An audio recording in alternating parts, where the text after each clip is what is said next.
Hey everyone, and welcome back to the channel.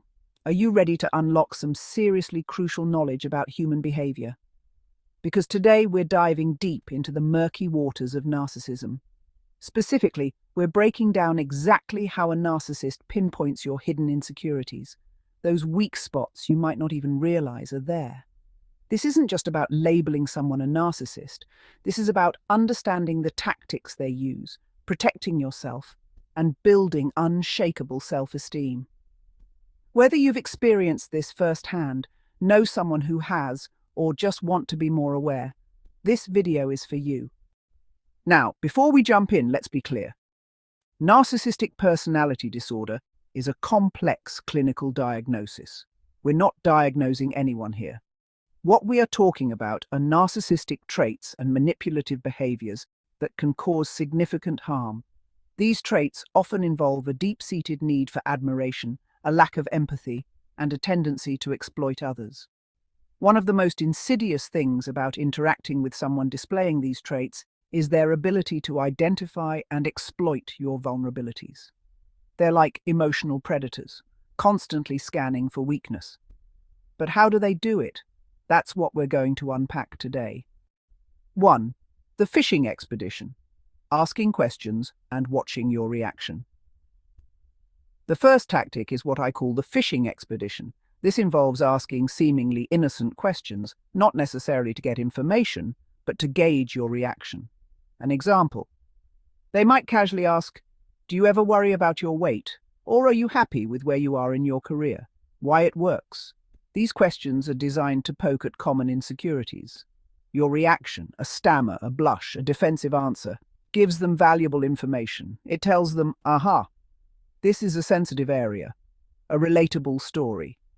Think about that colleague who always compliments your presentation skills, but then throws in a backhanded comment like, "Though sometimes you tend to rush through the data."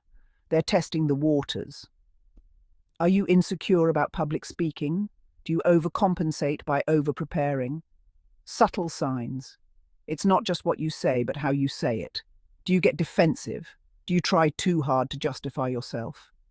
A narcissist is watching your body language, your tone of voice, everything, your defense. The key is to respond neutrally. Don't give them the satisfaction of seeing you flustered. A simple "sometimes" or "I'm generally happy" is enough. You can also deflect with a question of your own. Why do you ask? This puts the spotlight back on them. The compliment sandwich and finding the seed of doubt. This tactic involves burying a subtle insult or criticism between two compliments. It's designed to make you question yourself without realizing you're being manipulated. An example. You're so good at managing the team, you just need to work on your delegation skills a little, but overall you're doing a fantastic job. Why it works. The compliments soften the blow, making you less likely to recognize the criticism as an attack. However, the negative comment plants a seed of doubt. You start wondering, am I really bad at delegating? A relatable story. Think about a partner saying, "You look amazing in that dress. It's great you're finally taking care of yourself." You've really let yourself go in the past. The compliment is undermined by the backhanded dig about your past appearance. Subtle signs. Pay attention to the overall feeling after the interaction. Do you feel good about yourself, or do you feel subtly diminished? Are you left feeling confused or anxious? Your defense. Acknowledge the compliment, but address the criticism directly. Thank you. Regarding delegation, I'm always looking for ways to improve. Do you have any specific examples of where I could improve? This forces them to be specific and accountable. The empathy probe. Testing your boundaries. Narcissists often test your boundaries by sharing sob stories or acting helpless. This is an empathy probe designed to see how far you'll go to help them. An example. They might constantly complain about their problems, exaggerate their misfortunes, or play the victim.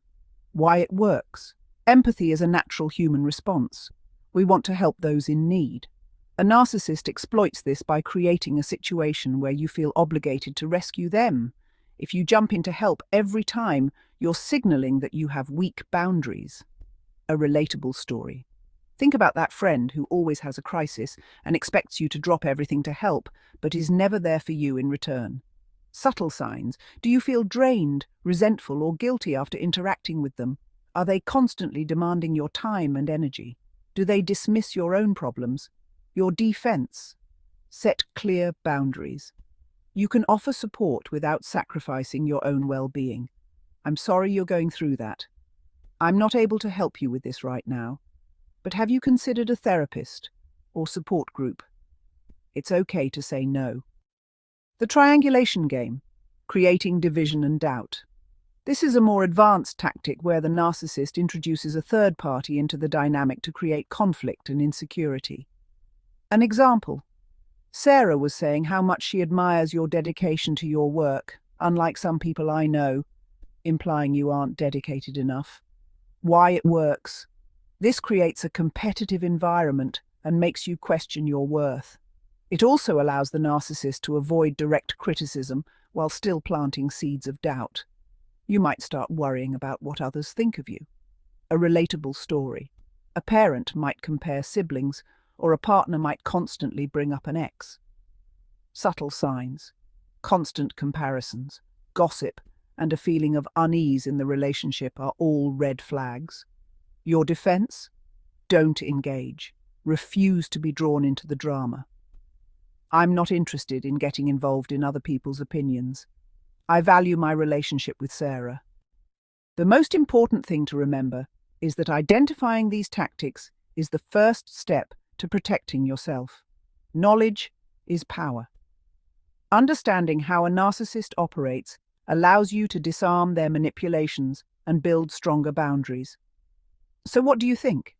Have you experienced any of these tactics? Share your stories in the comments below. And if you found this video helpful, please give it a thumbs up and subscribe to the channel for more insights into human behavior and mental well-being. Click the bell icon so you don't miss a thing.